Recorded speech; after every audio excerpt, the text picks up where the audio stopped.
पूर्व सेना प्रमुख की किताब में दावा, अग्निपथ योजना ने तीनों सेनाओं को चौंकाया। पूर्व सेना प्रमुख जनरल M.N. नरवणे की एक किताब पब्लिश हुई है जिसमें उन्होंने अग्निपथ योजना को लेकर बड़ा दावा किया है। इसमें उन्होंने लिखा है कि सरकार की अग्निपथ योजना के ऐलान ने तीनों सेनाओं आर्मी, नेवी और एयरफोर्स को चौंका दिया था। जनरल मनोज मुकुंद नरवणे 31 दिसंबर 2019 से 30 अप्रैल 2020 तक सेना प्रमुख के रूप में कार्यरत थे।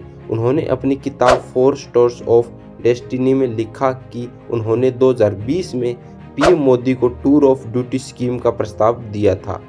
इसमें अग्निवीरों की तरह ही जवानों को कुछ समय के लिए भर्ती करने का सुझाव दिया था, जो सिर्फ इंडियन आर्मी के लिए मान्य था। नरवणे ने लिखा, कुछ समय बाद प्रधानमंत्री कार्यालय PMO अग्निपथ योजना लेकर आया।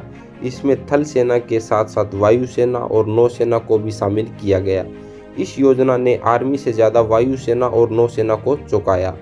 नरवणे ने किताब में लिखा है कि अग्निपथ योजना को लेकर बाद में कई बार चर्चा हुई। इसमें सेना ने 75% जवानों को सेवा में बनाए रखने और 25% को सेना से मुक्त करने की बात कही थी, लेकिन जब जून 2022 में सेना की अग्निपथ योजना शुरू हुई तो सिर्फ 25% अग्निवीरों को ही कार्यकाल के बाद 15 साल तक सेवा में रखने का फैसला लिया गया। नरवणे ने अपनी किताब में लिखा कि अग्निवीरों का वेतन 20,000 रुपये प्रति माह फाइनल किया गया था, लेकिन फिर सेना इसके वेतन में वृद्धि की सिफारिश की थी। सेना का मानना था कि अग्निवीर देश के लिए अपनी जान भी देने को तैयार थे। सेना की सिफारिशों के बाद वेतन बढ़ाकर 30,000 रुपये किया गया।